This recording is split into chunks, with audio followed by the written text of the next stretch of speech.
Welcome everyone. We're so glad you've joined us here today. Today we're talking culture of quality, how to thrive, not just survive in 2023. I'm joined today by two great speakers.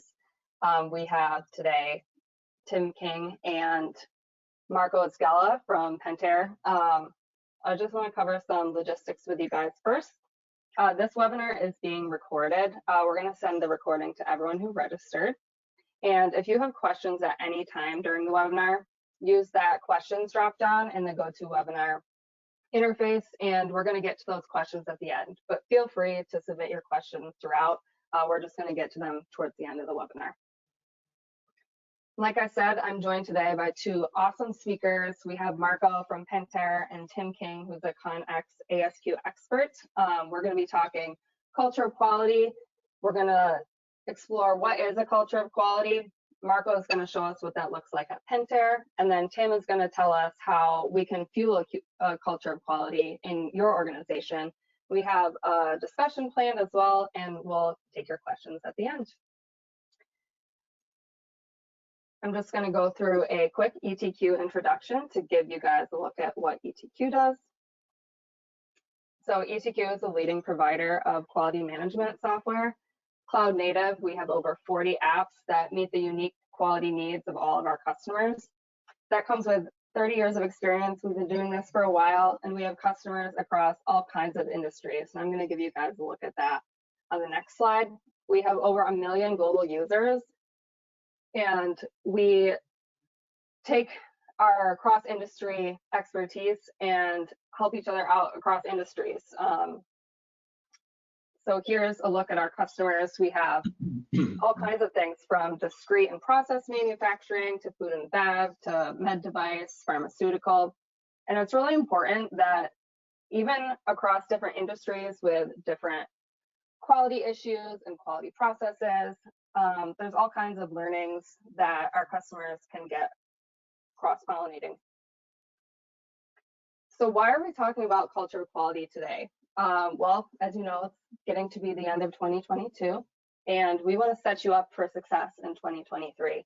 We're going to give you some specific takeaways to build and cultivate a culture of quality, and the benefits of a culture of quality can be quantitative and qualitative. So stuff like a more efficient organization, better quality products, a stronger brand reputation, that comes with a culture of quality. But analyst firm Gartner actually did the math for us, and that's what you see on this slide. So a strong culture of quality can actually add up to some big bucks. So on average, organizations with that strong culture of quality can save $337 million annually due to fewer mistakes. And that, of course, is based on 25,000 employees working 48 weeks a year, 2.4 hours per mistake at 50% fewer mistakes. So you can kind of scale that up and down based on the size of your organization. But even a smaller organization can save a lot of money by cultivating that culture of quality. And we can get that by improving productivity, increasing customer satisfaction, increasing margins due to that lower cost of quality.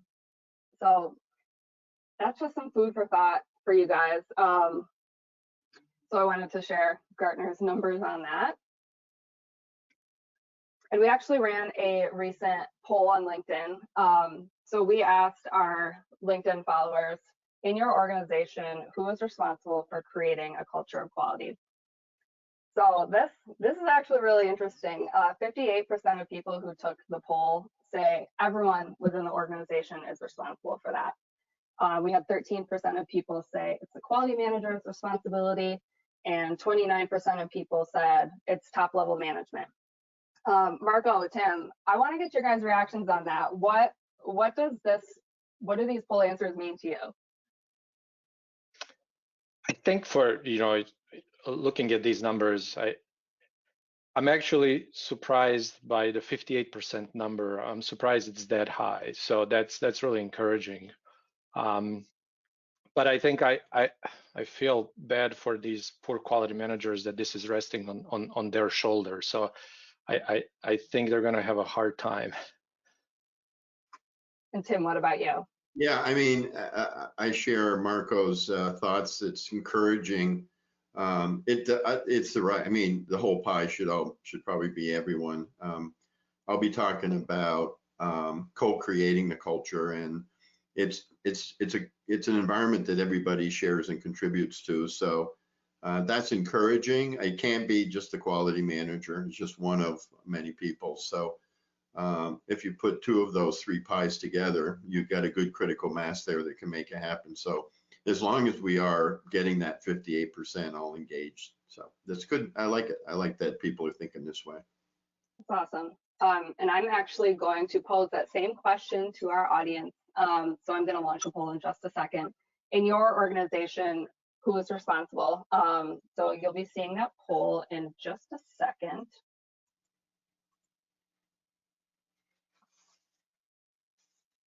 Oh, there it is.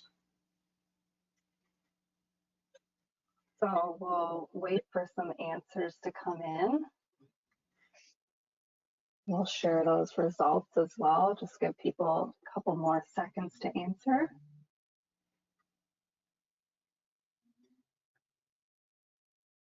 All right, I'm going to close that poll.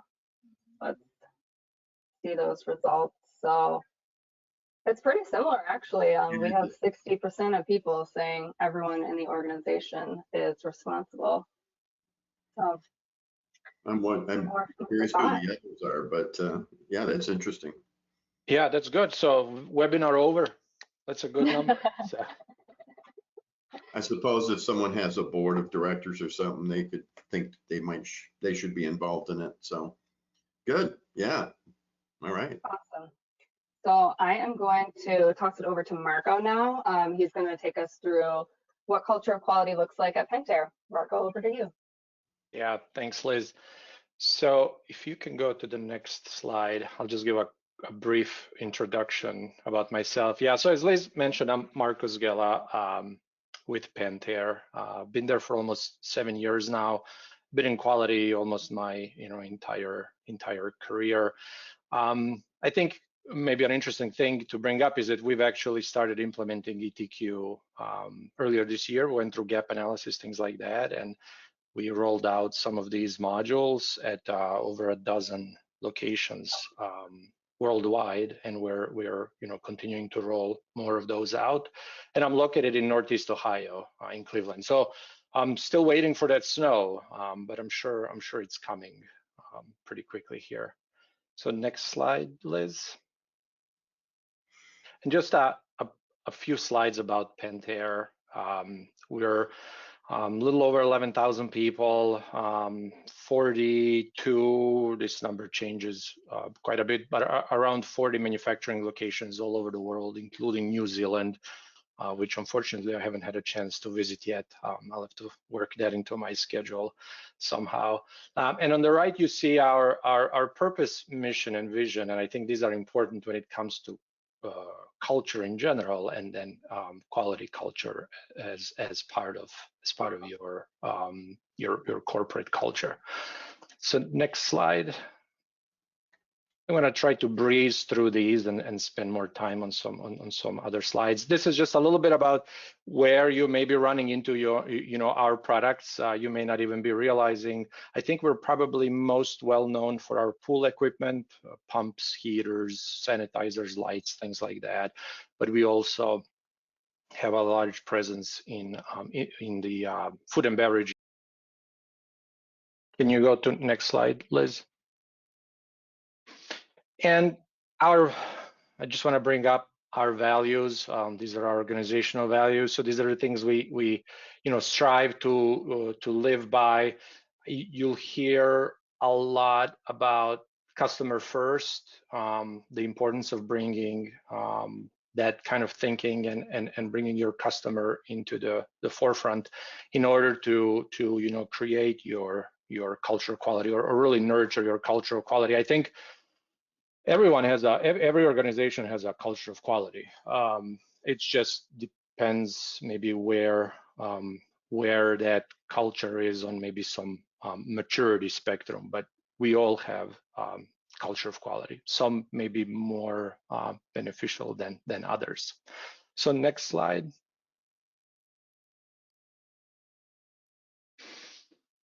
So just a little bit about some of these components to culture of quality, and I'll talk a little bit more detail on the next slide about this. But we've now seen that quality is everyone's responsibility. In this poll and the LinkedIn poll,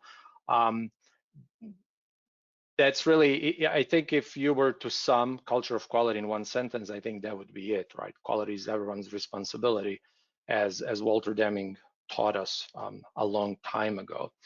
I have that strive to improve every day as kind of a building block or where everything sits, and that's really where I'm going to try to spend a little bit more time in my next couple of slides, because I think that is going to be maybe one thing that you can take with you and work on implementation. So next slide. So at Pentair, and this is maybe common across the industries, these are the components that we think are essential, right? So you have to have your top managements involved. We saw that top management was mentioned in the polls as well. It doesn't work without top management's involvement. If top management is not supportive, of course it's not going to happen, whatever you try. Recognition of quality is important, actually critical. November is a World Quality Month. November 10th is the World Quality Day. So next November, you can also try to use that to kind of rally the troops around quality and also perform some recognitions. At Pentair, we've done quite a bit of that. It takes a little bit of effort to organize these things across sites, but it does help elevate a great number of people to a broader organization that can then be familiar with them and allows you for recognition where even the CEO and the leadership level can take some time to acknowledge a great number of people, and not just people but locations and things like that. And you have to lead by example, right? So if we are not walking the talk, it's not going to work. Voice of the customer is critical again. I think that is probably the first thing and maybe the most important thing to start connecting on if you are kind of early in this journey, is bringing that understanding in your organization of your customer's experience. So how is customer experiencing your products or maybe your components that you're supplying to an OEM or something like that. One way that I found to be very effective is in case of quality issues, is to explain those issues to your people that are building product as to why something occurred. So just saying things like that this dimension is out of tolerance or something like that, we need to fix it, that's great, but that doesn't really help people understand why is that a problem. So if you can work on your understanding of how your customers use these products and how they work in their applications, then you can also bring that to your manufacturing in this case and explain why this particular issue is a problem. Because now, next time, people involved in the process actually will have a chance to consider that, and you can put that in your training materials and things like that. So when you have a new person, they can pick up on that as well. But it gives people a chance to understand why something is a problem, and they can anticipate it better in their behavior. Your teams have to be engaged. You have to, again, celebrate success, which is similar to recognition, and then empower your teams. So if people in your organization are worried about raising issues or raising quality issues, that probably means that you are maybe on the beginning of this journey. As you progress on this journey, people will be more comfortable about bringing up issues. So again, if your understanding or what you're seeing is that the people have a hard time bringing up issues, or they're worried about bringing up issues, that probably puts you somewhere more on the beginning of the journey. But everyone has to start somewhere. Everyone has started probably in that place. And then really, process is what drives everything. A process is what is critical here. It's never a person. If something happens or a quality issue happens, it's never a problem from that person. It's always an issue in the process, right?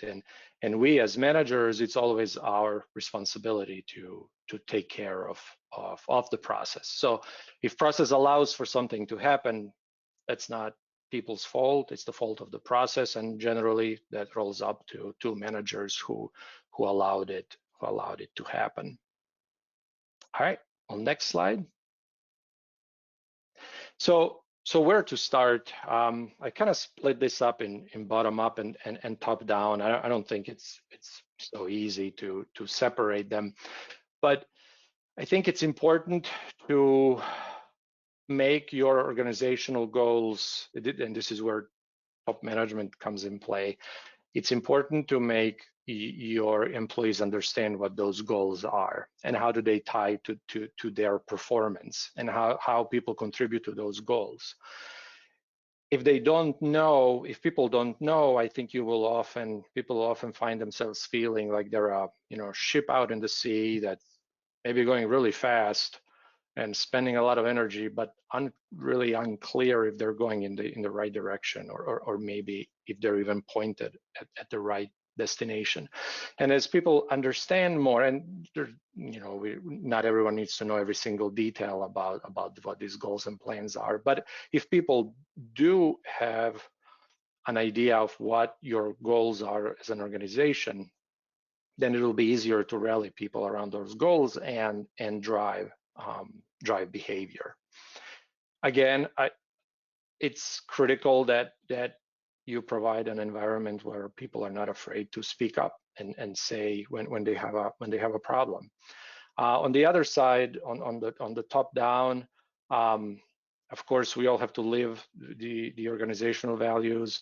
If quality is out the door when running gets tough, or if there's a pressure to ship product, even though we're maybe not sure if the product is right, or if there's a problem, then that's gonna make your culture really difficult to develop. Connecting with customer experience, again, linking quality objectives to strategic deployment so that those can cascade down to the rest of the organization, and they can have an idea of their impact. So how do you connect these two? The best way I've seen, and I'm sure there's many other ways, is through a tool called MDI, or Management for Daily Improvement. So Liz, if you can go to the next slide. So Management for Daily Improvement. So what does this do for us? So the benefits are that, and I'll talk a little bit about how to get this running. So the benefits are that you can close the gap in the customer experience. So what happens often in organizations is that there's a disconnect between what customer sees, what the top management sees, what middle management sees, and what is going on in the production. And this is not, I mean, this is, I keep saying production or manufacturing, but this really all applies to any industry. I mean, if you're an accounting firm, this can be beneficial as well.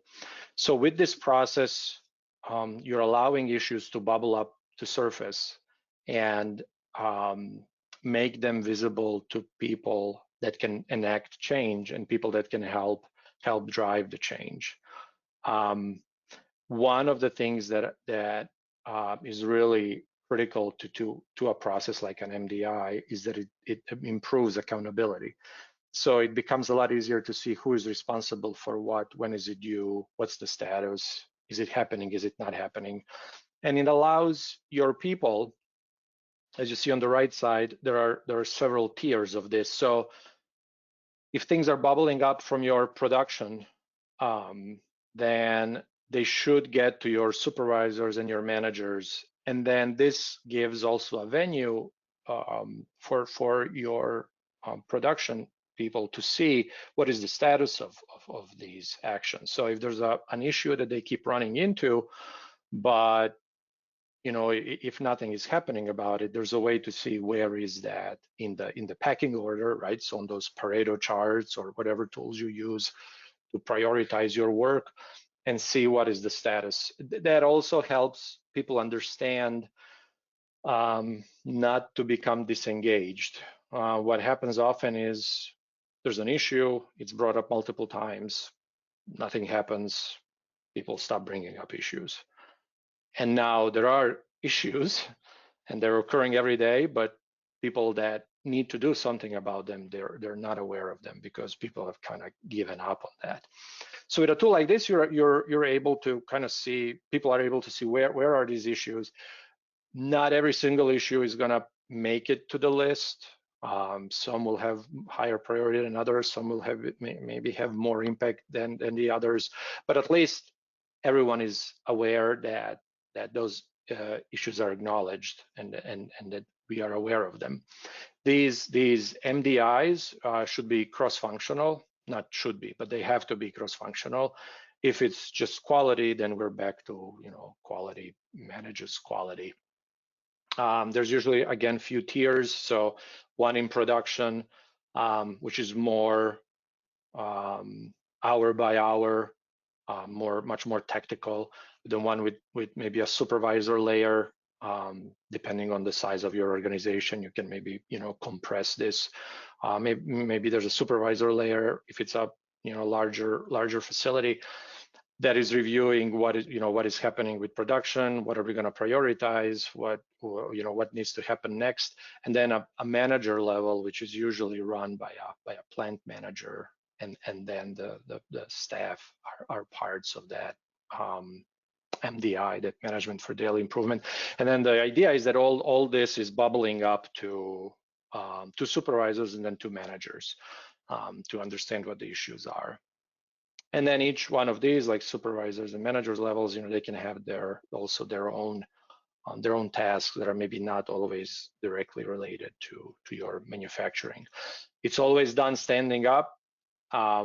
Whenever you have an MDI, it always has to be done standing up. So as you develop these, think about that. Keep it short. They should be less than 15 minutes. If they're longer, something is going on. And it needs to be close or at the production floor. So the benefit and magic in MDI is not just that we're talking about issues, but it's that we are at the gamba, right? As the lean people call it. We are at the place where things happen, where value is created. And as managers, that's where we can be most impactful. So the MDI, one of the goals of the MDI is to bring people also to that manufacturing floor and have more of that interaction with what's happening there. The worst thing you can do is just have people sitting at their desks and shooting off emails and manage through emails. That is gonna spell disaster for you. It should happen daily. So these MDIs should happen daily. And there are visual boards that are generally used, and they're handmade. I know in now 21st century, in year 2022, we all like to have things that are digital or automated and things like that. I would advise against that forcefully. So do not use automated systems for MDI. in the beginning. If you are already well advanced and in your journey, on your quality journey, that changes things. But in the beginning, I would strongly advise you do not automate your MDI. It's fine to build your forms in Excel and Word, so you can easily print them out and things like that. But do not relegate these to computer monitors that just crank out numbers. The goal is not to look at numbers. The goal is to understand the numbers. If you just have a computer crank out numbers and show them on a screen, nobody knows what those numbers mean. Nobody knows what those numbers are doing to you. If you have to write a number by hand, first of all, you have to understand what the number is. And if you're going to write it down, more often than not, you're going to make sure you understand what that number means. If computer spits it out, well, I don't know, computer did it. Also, the challenge there is that if you're generally those automated systems are, supported by some expert that maybe leaves or changes jobs and then tends to fall apart. Again, if you are in a highly automated environment, that's a different thing, where processes are super repeatable. That's a different thing. Super is a technical term, and generally there are a few different topics that are covered here. So you may hear this in these kind of discussions about the SQDC or SQDCC, or there's different ways, different flavors of this, but they stand for safety, quality, delivery, and cost. And safety is always first. When you ever have these meetings, you start with safety. So it could be a review of safety across your safety, maybe an incident. Hopefully not, but maybe there was an incident. Maybe there were some safety observations, and then those can be, elevated through the organization. Also give others a heads up about that as well. So I didn't put an example here from Pentair. There's just so many. You can just Google MDI board example, and you'll see many different ones. Again, what you want to do is do it by hand as much as possible. So next slide. Okay, so there's only one more slide after this, so I'm trying to keep it a little shorter here. But this is an example of how the process runs at Pentair, for example. And probably, something like this, similar to this, can be adopted, in other organizations. And as Pentair is not the only company that does this. So this example is maybe a little more with that production flavor, but you can start with some sort of an hour-by-hour chart. So something that explains what is happening in your manufacturing. What are the issues? So how do we document issues? Then those are brought up to the board, to the MDI board, and or SQDCC board, or however you want to call it. But in that board is where then we can summarize these issues. We can then Pareto them, and again, this shows Pareto, run charts, countermeasures. There's again many different flavors of doing this, but in general, what you want to do is summarize your issues, put them on some sort of a tool that helps you prioritize, like a Pareto tool. I think that's the one probably most commonly used. Map them somehow on a run chart or something like that, so you can see, are we getting worse? Are we getting better? And then what are our countermeasures? So how are we going to address these issues? Who's responsible for them? When are they? When these countermeasures are due? So that's really, again, improving that accountability, allowing people to see that the problems being brought up are taken into account, and having the ability to see, okay, maybe this countermeasure is going to take 3 months. Okay, all right, I at least I know it's going to take 3 months. Or, well, look at this chart. Here's the current priority. So this is maybe something we have to do, later. But at least there is that venue for people to bring their issues to fore. Then what that then essentially allows you is to do that plan, do, check, act process. So you will then just go through this process over and over again daily. you would generally, again, set something like this in your production floor. Probably if you have multiple production cells, or maybe you're organized around value streams or something like that, you may have multiple of these boards. I don't necessarily like to use lean terms because they're not maybe used everywhere, but that's where the cells and value streams come from. But however you're organized, or if it's by function or something like that, you probably want to have one of these for each of your functions, or again value streams.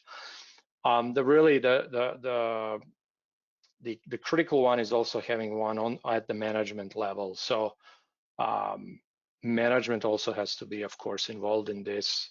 Plant manager is generally the one leading this effort and leading the review of these from the management level.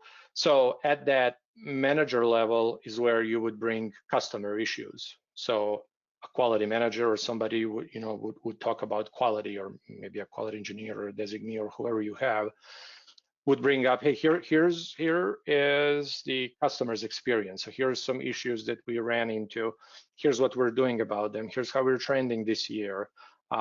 Here are some maybe the internal assessments we had. Here's how those are stacking up. It's almost, for those of you that are maybe in ISO 9001 or IATF 6949, and you have to do management review and things like that. This is really a mini management review that you are doing essentially daily. The benefit of it, again, is you're bringing, you're connecting people, you're allowing issues to bring up. You are you're not ignoring issues that people bring up, because then they're gonna not feel empowered, and they're going to start bringing them up, and they're going to not raise those issues. And when people stop raising issues, you're going to be in deep trouble. But it's really almost like a mini mini management review that you're running essentially daily. And next slide. So I'll leave you with this. So just some helpful resources. The book on the left changed my life a number of years ago. It's really, if you want to learn more about management for daily improvement and striving for that improvement, because that's what culture of quality really is. It's about that incremental improvement every day. There aren't many high impact events that you're going to have that are going to come constantly, and you're going to be able to do these large events that usually require a lot of resources to resolve. The benefit comes from small daily incremental improvements as they add up. And that creating a lean culture book, again, that changed my life. That has great background on MDI and how to get that up and running. And then Juran's quality handbook, that's a great reference tool. So whatever questions you may have about quality, I would start with that. I would skip internet and just go to Juran's quality handbook and start with that. So that is all from me for now. So thank you, and we'll connect again. So Tim, it's on to you now. Thank you, Marko. So we are now going to talk about fueling that culture of quality. That was the title of the presentation that I put together. And before we move into the slides, I'll reiterate what Marko said, that everybody does have a culture of quality. The question is, how developed is it? He used the term maturity, and I absolutely agree with that. And I want to add in that this is something you've always got to be fueling, charging up. It's never done. And I think there's a really strong parallel between the culture of safety that we create in our organization and the culture of quality. But I noticed there's a little more favoritism to keep that culture of safety up and going And we don't always spend that same effort on the culture of quality. And I suspect that the folks out there, that some of you have some very advanced cultures of quality, and that's great. So a little bit about myself, and then we'll jump in. It was mentioned that I'm affiliated with the American Society for Quality.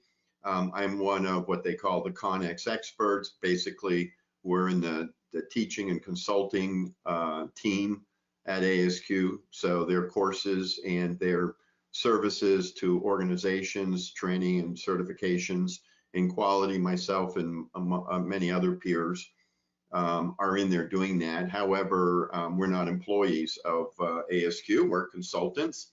And I operate under a firm called Quality Matters. My firm is called Quality Matters, and I'm based in Vermont. That's where I am. And we basically work with clients to support and drive continuous improvement by engaging employees and applying quality management systems and best practices in those systems. You can see a little bit about me. The highlight for me, probably on what's on there, is my tenure as an examiner for the Malcolm Baldrige National Quality Award. If you're not familiar with that or know what it is our country's award for excellence with quality. It was put in place by Congress to help invigorate organizations to strive for excellence when Japan was basically kicking our butts. And that was 1987. It's been going ever since. And anyone can serve as an examiner and help identify these organizations that will receive the award.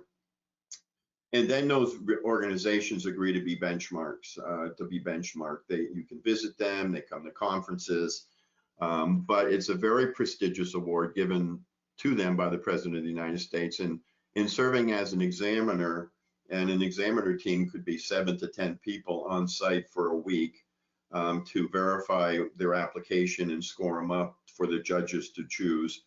It was probably one of the most gratifying experiences in my career. And it's where I really did see and experience the culture of quality, and more so the culture of excellence. And I worked with various organizations in Vermont, assisting them as well. So my agenda is to tell you a little bit about the culture from this perspective of quality management systems. Also from the perspective of the Malcolm Baldrige Quality Award. That's going to get us into the principles and values that they espouse as part of their frameworks. Look at some best practices. They're just a sample, they're just an example. There's no one way or no short list of what you can do. In fact, it's really most authentic when every organization and the leadership along with the front line really co-create practices that make people feel like they're engaged, involved, and they have that sense of ownership, that shared ownership of quality. And they don't do quality from a compliance standpoint, they do it from their values and principles because that's what they truly believe in. That's who they are, and they don't want to see it any other way. And so culture, I think, rises in terms of human beings working in the workplace, wanting to work in an environment that's invigorating, prideful, and something that they, like to be in from time to time. So go ahead and advance that. Yeah. Here I put in, oh, no, back up. You got ahead of me. So what is a culture of quality? Well, I'm stating it here. I think it means an environment of trust, participation, and communication in which the quality goals are shared, embraced, and pursued through all employee participation. This isn't something done by the quality department. This isn't something done by managers and leaders trying to corral people. There's a natural involvement. In Baldrige, there's this cascading of goals, line of sight. Everybody knows why their goals are linking to other goals, and it creates a culture of shared accountability rather than separation when it comes to achieving goals. I think it is sustainably implemented and lived by the workforce. And when that happens, it generates a very positive and dynamic activity of continuous improvement, because they just believe it always can be better. It's always trying to make it better, which we call excellence. And culture is experienced. You walk in an organization, you look at the physical artifacts, what's getting rewarded, what are people talking about when they're making tough decisions, terms and language, slogans, leader messaging, and now you can turn the slide. Yes, cartoons. When we were on sites doing examiner Baldrige site visits, a lot of times we were just looking at the cartoons. What do people have up? Because sometimes they're part of the artifacts here, right? And so this isn't certainly the culture we're looking for. But what I want to say is that, this is how I see it, that there is a core set of beliefs in an organization. You could probably audit and ask people and define them. They drive the culture. The culture is based on that, no matter what they are. That culture shapes people's actions. Actions are congruent with culture, and those actions reinforce beliefs. Okay, so there is a feedback loop here. And in order to advance a culture, you have to get into the belief systems and get that common set of beliefs that everybody shares. This, you see under the cartoon, I put in this term, moments of truth. And in the 70s and 80s and 90s, I would say, Jan Carlson was the CEO of Scandinavia Air, and he coined this term, moments of truth, but he applied it to to all of his staff that were out there, customer facing, to people traveling with his airline. And he said, just imagine if everybody, when you have this moment of truth, you engage with somebody, one of our customers, and you turn that into a positive experience. Imagine who we'd be as an organization if everyone did that, because he calculated that on a day-by-day basis, there were some 10 to 15,000 moments of truth every day. And Marko was talking about that daily action, that daily activity. Well, I want to say that I think every day, each one of you have a chance. There's moments of truth when you have to look at it and say, how do I deal with this? One, to promote the values that are strong values of the culture of quality or the culture of excellence. And instead of just blindly or not thinking about it and going on in a non-culture driven way. Okay, we can move that slide now. So I mentioned, I think culture is co-created. There is a top-down leadership element to it. Culture is heavily influenced by leadership because they have the power and they have the ability to message things and actually behave in ways contrary to the culture that people say is they want there.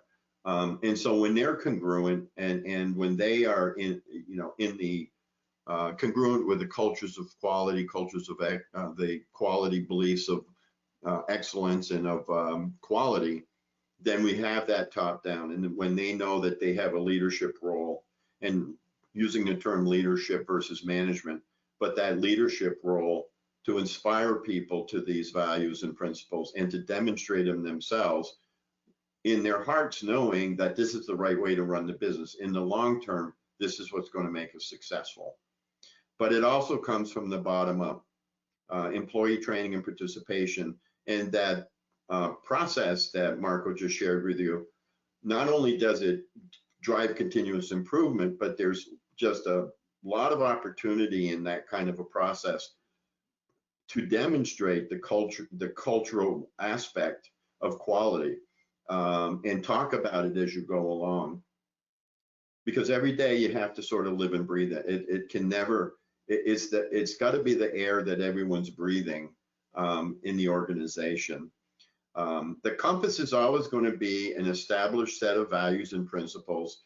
They need to be defined. They can't just be concepts without definition.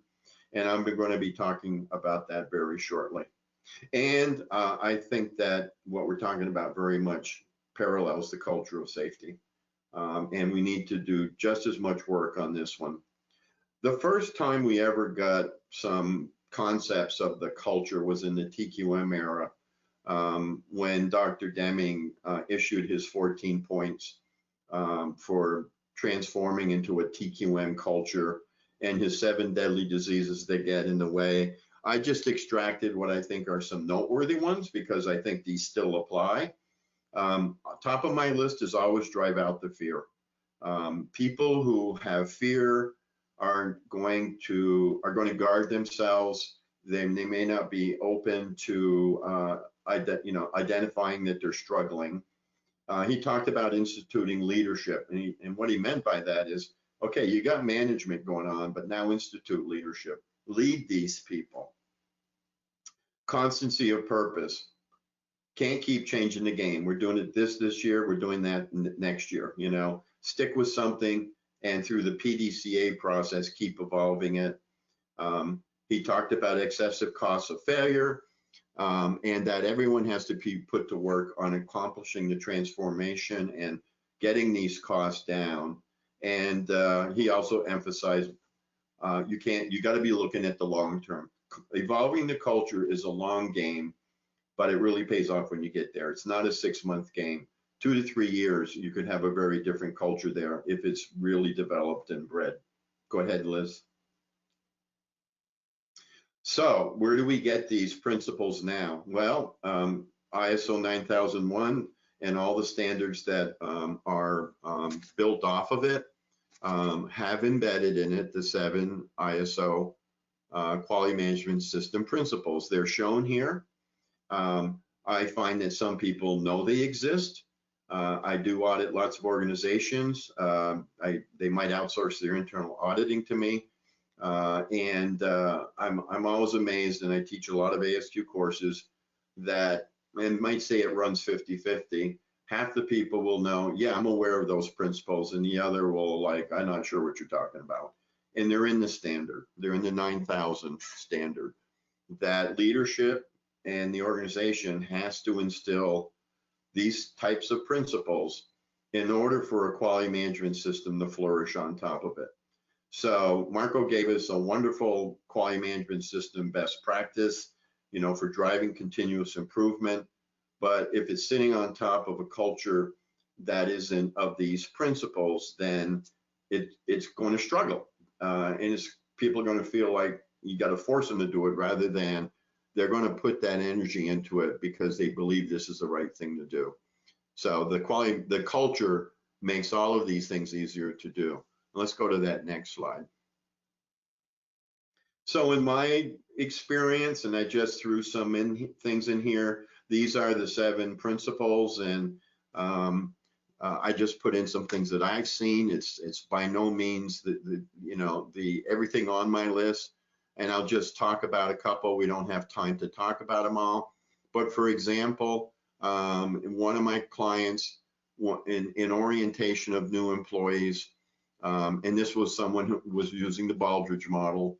The leaders teach the principles of the values. It's not some instructor from quality or some more HR. A senior leader goes in and talks about them, why they're important, and what they expect of new people.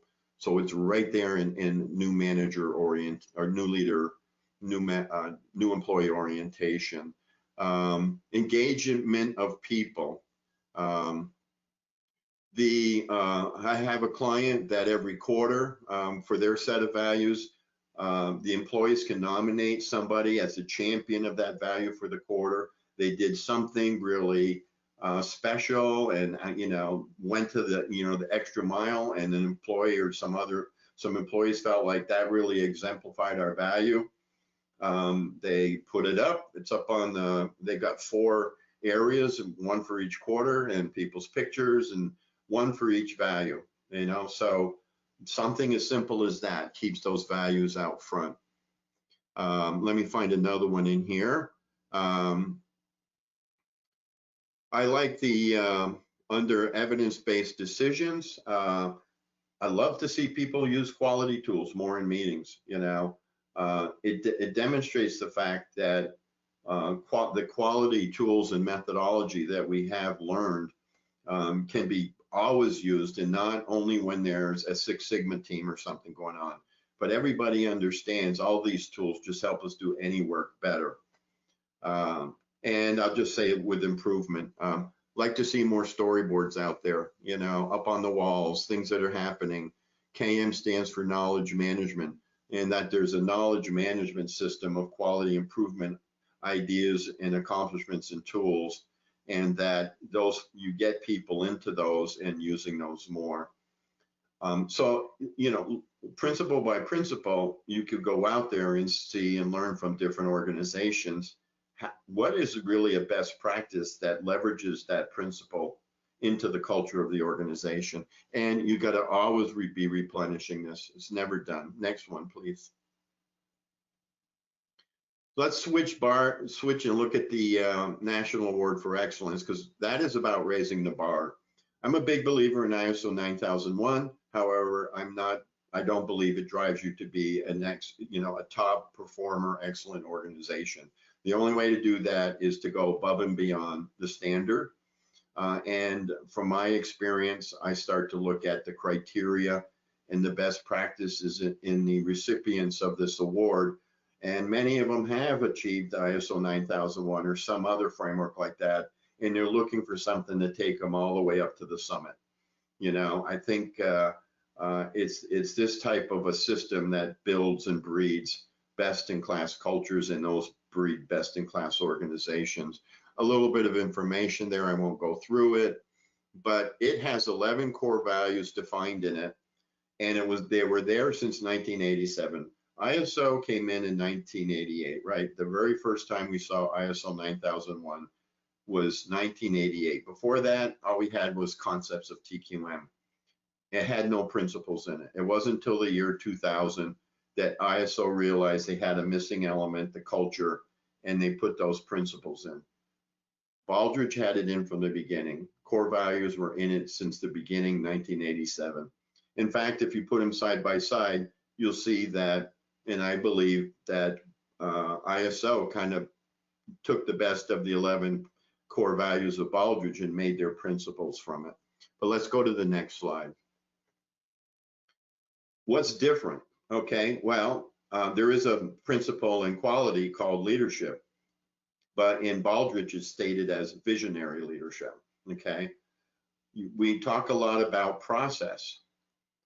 Baldrige talks about a system perspective, understanding your connectiveness to everybody else, and having that strong culture of internal customer and supplier relationships. It promotes organizational learning. The whole MDI system Marko was talking about is a really good practice for continuing to learn, and in Baldrige, learning means improvement, okay? And then a big one on societal contribution.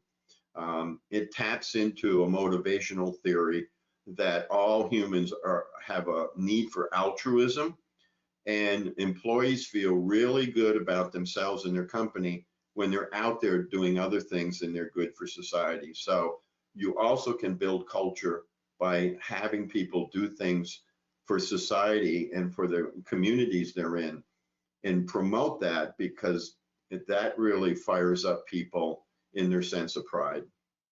Okay, you can go on. So I grabbed a few examples here from, what do? I go into all these applications are on the NIST website. NIST has to manage this particular award. And I just went in and looked through some of them and grabbed some things. You can read them, but Visionary Leadership, AARP is a Baldrige recipient. And I just love their vision statement: unparalleled knowledge of people age 50 and older. It's like, I got, okay. Organizational learning and stellar solutions. These are all Baldrige recipients. They do dream job employee development process. What's your dream job? How do we help you get that? Like dreaming, that's cultural language. Mesa systems perspective. Their rules of engagement with each other as it's we, not me. We don't want to hear me, we want to hear we. We got each other's back, and please talk to each other. Okay, talk to each other, communicate. And then Elevation's Credit Union, they have a program of supporting community hours, and it's a key business metric for them that they hit goals for them, those employees being out there in the community. Next one, please. So how do you assess a culture? Well, the Baldrige program has these self-assessment tools you can give to leaders, you can give to employees, and it says and assesses how you might be doing in the Baldrige environment. Ask your ISO registrar if they're not coming in and talking about the principles in ISO and in the final reports talking about what they see and don't see, then your registrar is just in a compliance mode with you. They need to be bringing this in, as do your internal auditors. Make sure they're looking at it. In Baldrige, we can't write a report without talking about the strengths and opportunities for improvement and how they connect to the core values.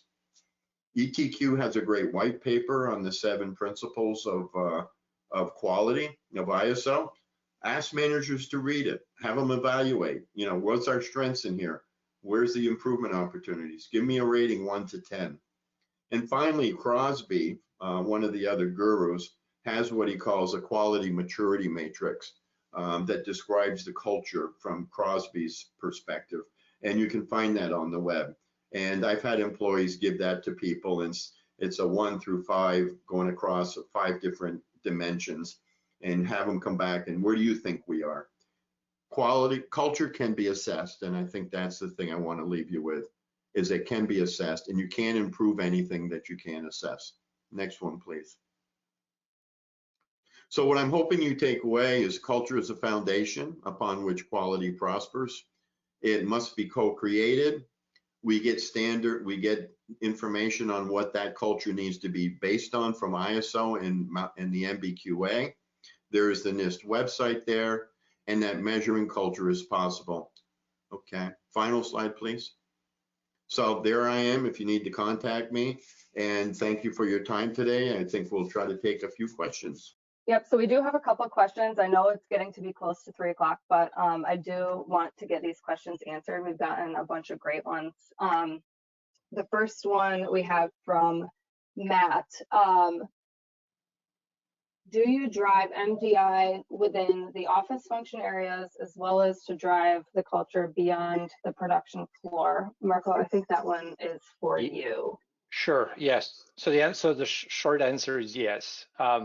As an example, you can bring HR to be part of MDI as well.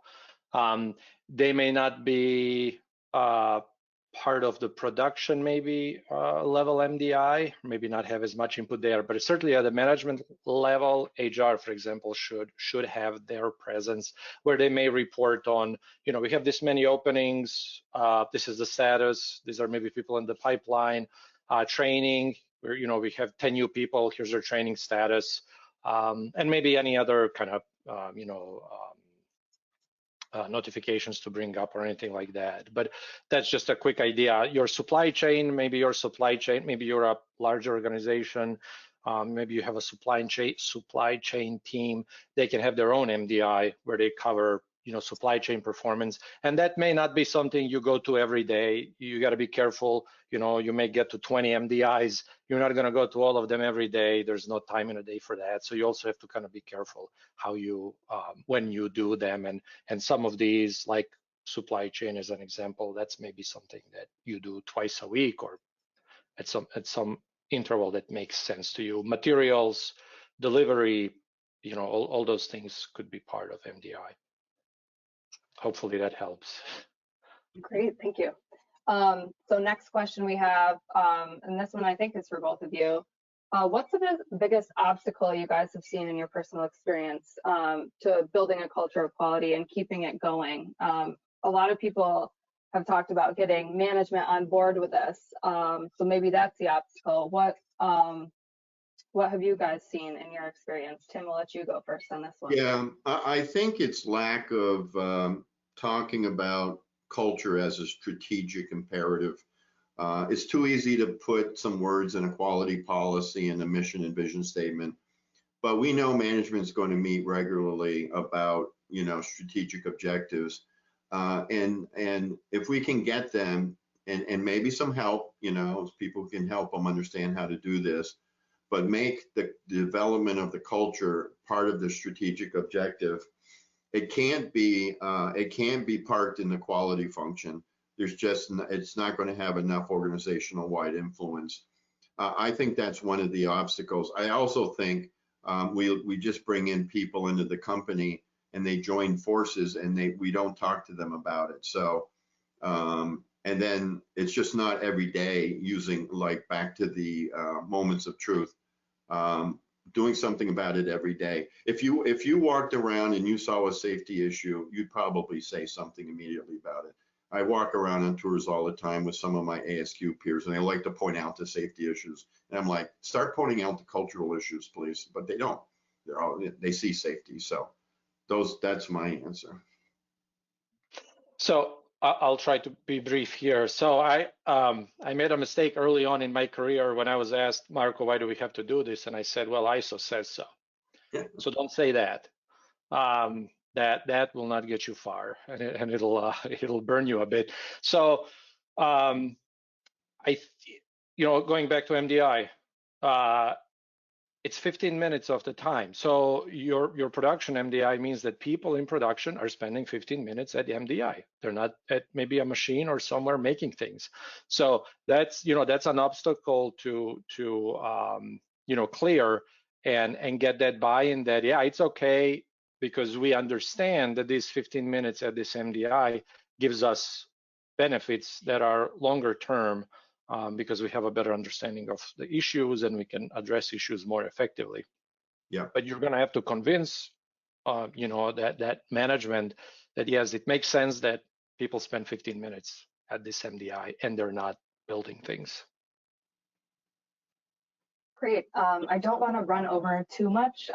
So if we didn't get to your question, we'll be reaching out to you individually to hopefully get that answered for you. I do want to remind you, we have all kinds of additional resources at etq.com/etq-resources. We have a great blog that Tim just wrote, posted just this morning on just this topic, culture of quality, and all kinds of other things like that ISO guide that Tim mentioned earlier in his presentation.